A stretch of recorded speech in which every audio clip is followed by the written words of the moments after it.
we were thrilled to be able to identify a couple near-term federal opportunities that we're going to be pursuing with Morgan State.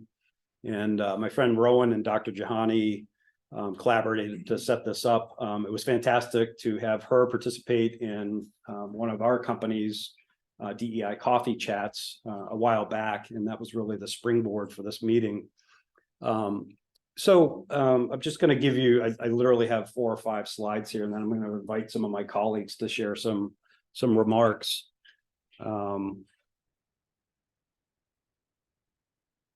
Sorry. Go ahead, turn it off and turn it back on again. Yeah, switch on this side.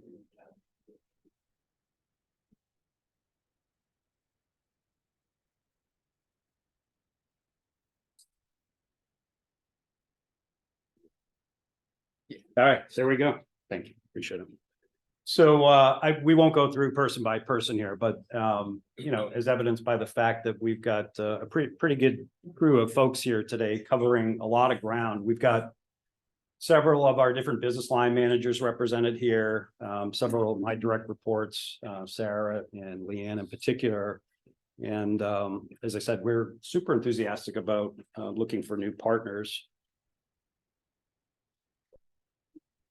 Just at a very high level, last year we were thrilled to celebrate our company's 50th anniversary, and it's particularly meaningful as an employee-owned firm.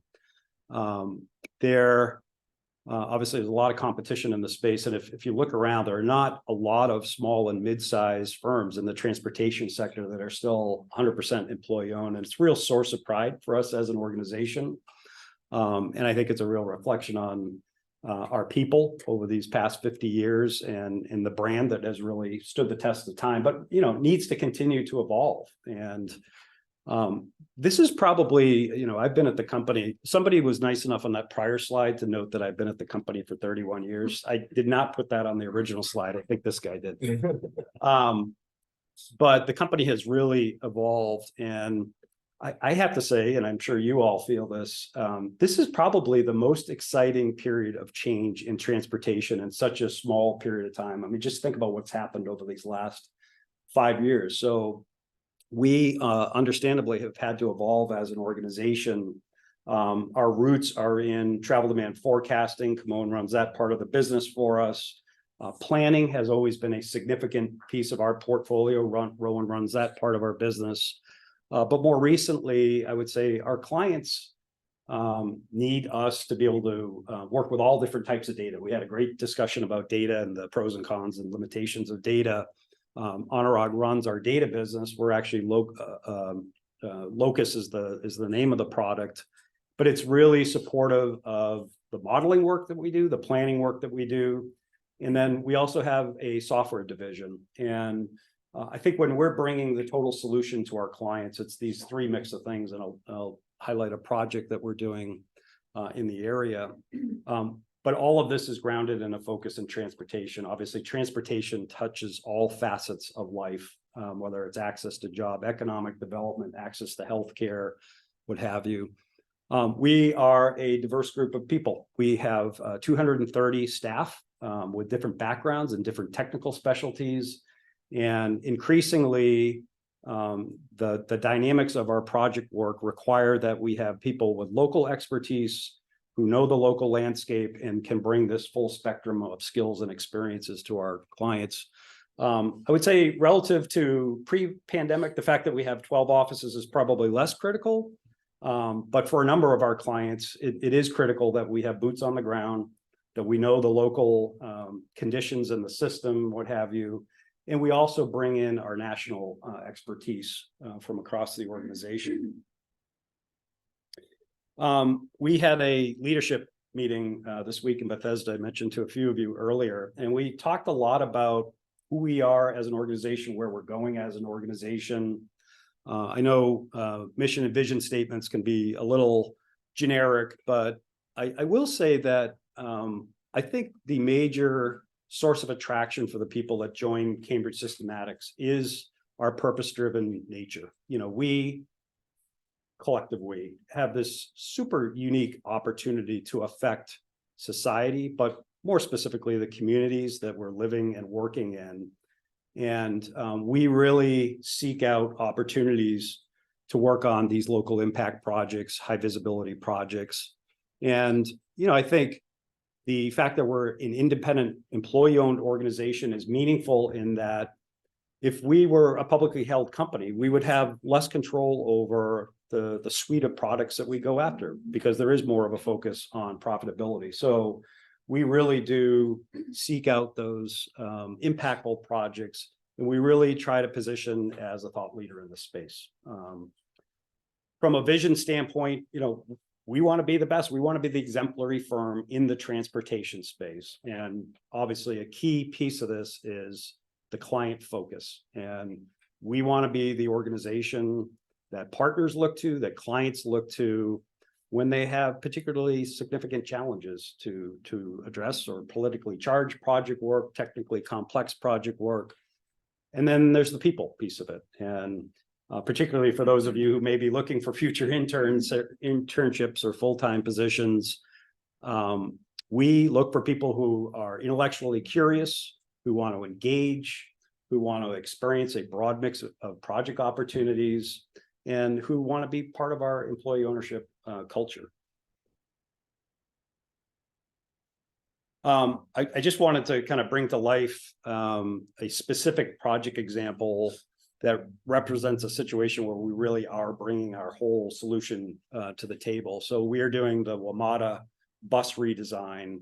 It's been underway for a little while now.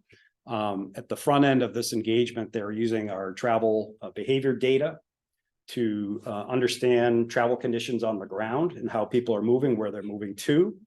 Then our planning team picks up and analyzes the data and helps to identify operational improvements, how to better serve certain communities, get people the jobs and healthcare, what have you. And we develop recommendations. Ideally, to be determined. We would also leave behind a regional trip planning solution where people can make better decisions about how they're traveling in the area. And I told you this is going to be super brief, but I just want to talk a little bit more about our people. But I want to talk a little bit about my own experience at the company, and then I'm going to pull in some of my colleagues here. So I joined Cambridge Systematics as an intern. I was at Northeastern University at the time. I had also worked at the MBTA in Boston and in engineering at UPS. It was a very small firm at the time, and I had this really unique opportunity to get involved in everything from scrubbing toilets to writing proposals to working on transit projects and you name it. I also had this really unique opportunity coming up through the organization to be mentored by people I never thought I would frankly have the opportunity to work with. I mean, just such an engaged group of people who worked with me on writing skills, technical skills, management skills. And I have always appreciated the fact that I've been able to work with this real mix of project opportunities and people over time. And, I think I really do describe it as an organization where people who love to learn and grow, it's a great place for people to be. And I do think that our employee ownership model, again, affords us this opportunity to work on, we control our own destiny as an employee-owned company. And that gives us a lot of flexibility in terms of our vision for the future, the types of projects that we take on, and the type of people we onboard. So I just wanted to give you a super quick tour of the company. I'm going to ask Leanne, who's our Chief Talent Officer, just to share a few thoughts, and then I'll probably pull some others up as well. Thank you. Thank you for having us. And I hope that my audio is okay for everyone. And can try to speak a lot more loudly than I usually do. So Brad touched upon our people, the diverse background and skills. Just wanted to kind of dig into that a little bit. We talked earlier about some of the things that we look for when we're bringing people into CS.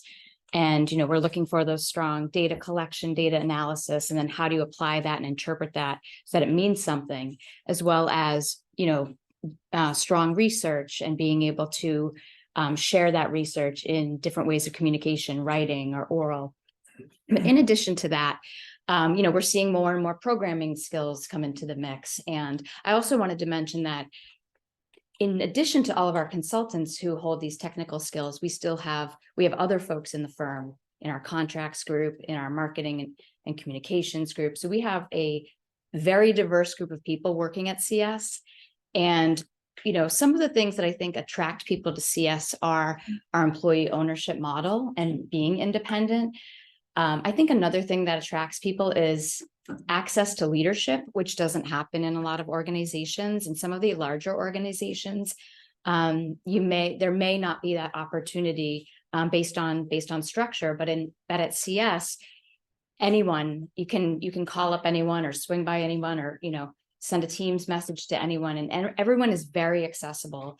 It doesn't have that hierarchical feel to it. And I think that's something that really resonates with people a lot. We are right now very focused on, Brad mentioned our leadership development. So we're putting a lot of thought into how do we, once somebody joins CS, in addition to making sure they're exposed to different types of projects so that they can then kind of choose their path and what they want to work on, we also want to make sure they're getting the management, the leadership, all of those other skills that some folks call soft skills, but I would call them, more necessary skills in terms of, getting to that level, because we are going to transition ownership. So we're looking for that next generation of owners. And so we're getting more involved in investing in leadership development. We're starting with the senior leadership team. We're kind of going to cascade that throughout the organization. And we've been putting a lot of time and energy on that. And I just want to talk about career pathing. It is a large focus of ours going into next year. We are really going to take a look at what's working well, what we need to, where we have opportunities. And Celeste, when you were talking about the internships and sort of thinking through the undergraduates and how do we get those folks, because I was also a non-traditional student, how do we get those folks plugged into a job that is relevant to what they're studying? And I think we should definitely brainstorm ways to do that. And I know that Rowan that conversation has already started, but let's continue to figure out how we can partner in that way. So just we'll connect, and thank you for the opportunity. It's been great meeting all of you, and Dr. Jahani, thank you for participating in our coffee break too. A lot of our employees were really they were thrilled that joined us and shared what you were all doing here. So thank you. Yeah. So I do want to be sensitive to time here. Do you want to take a few minutes for questions, or do you want to move forward with some of the student presentations? I don't want to. We have to leave soon, so we'll probably wrap it up shortly. And unfortunately, a lot of our students aren't here. So I forgot to mention, we require an internship for our undergrads before they graduate. And so at the upper level, we don't offer class on Fridays. That's usually like internship and work day for a lot of our students. So that's why we're recording the presentation so that we can share it in our seminar course. So we can take a couple of questions now if you like, or do you want to transition to the next agenda? It's up to you. Let's get some questions. Okay. I told them to shorten it a little bit, the presentation, so. Great. Because I had a question. Yes, sir. Just in general, has Cambridge had this type of relationship before with the university? And if so, how's that university benefited from that connection?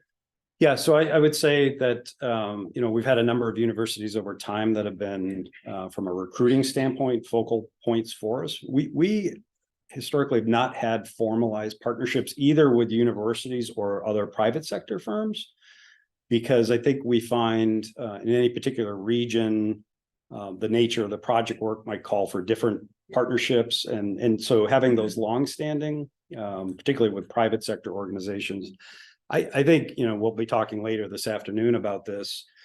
From a recruiting standpoint, we would very much like to start to have more formal relationships. We were talking earlier, there's an incredible battle for talent right now. And we want to make sure that we've got staff across the US that is equipped to deliver our project work, and it's growing. And so I think these more formalized partnerships are going to be really critical for us going forward. Yep.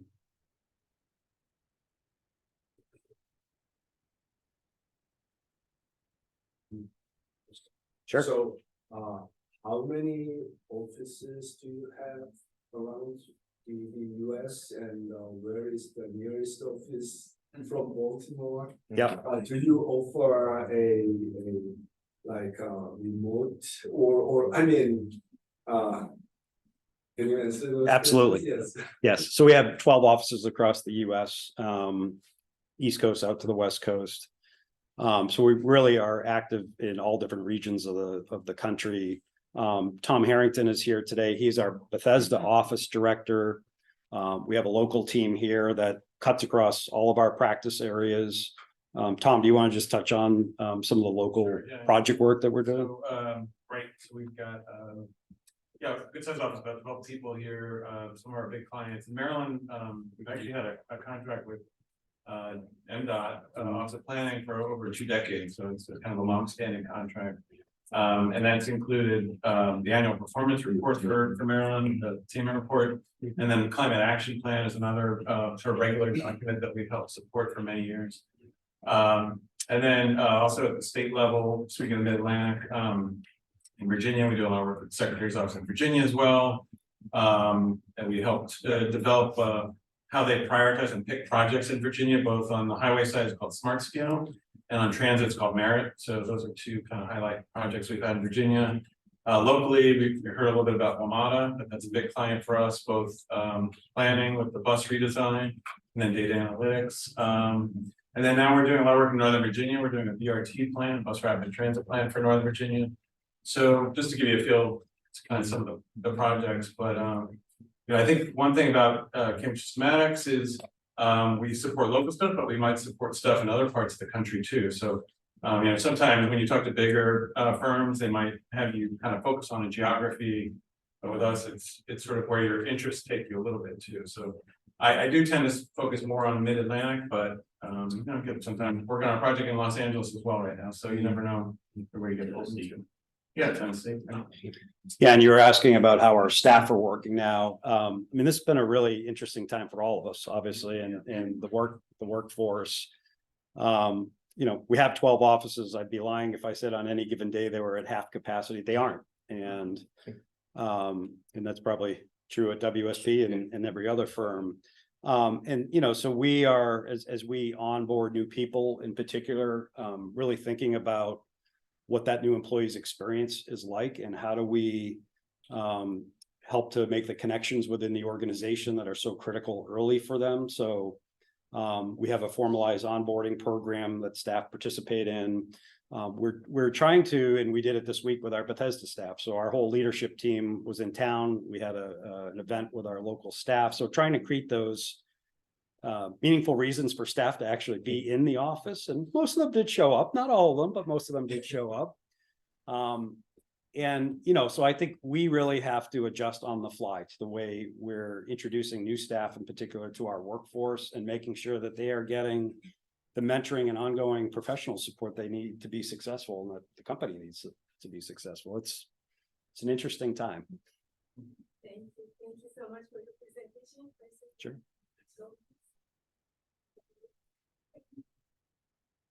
Thanks, Brad. Yeah. Thanks, everybody.